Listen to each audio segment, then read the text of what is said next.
How to add Facebook banner on Instagram profile. The first thing you need to do is open up your Instagram application. And once you open up the app, just make sure that you're logged into your account.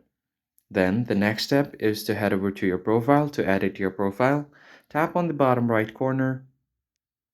And once you land on your profile page, what you need to do next is tap on the edit profile icon.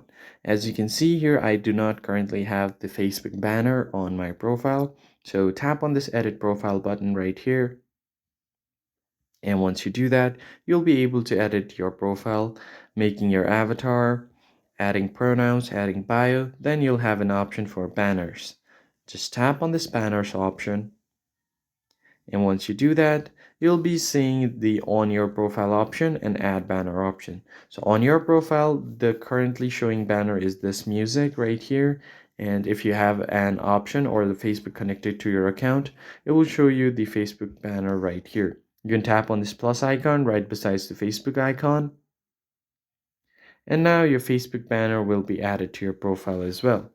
So once you've done that, you could also add your Instagram banner to your Facebook. I'm not going to do that right now. And then tap on the done icon on the top right. Once that is done, if I go back to my profile, as you can see, there is my Facebook banner. So if I just tap on my Facebook banner, it will directly take me to my Facebook profile. That's pretty much it for this video, guys. I'll see you next time.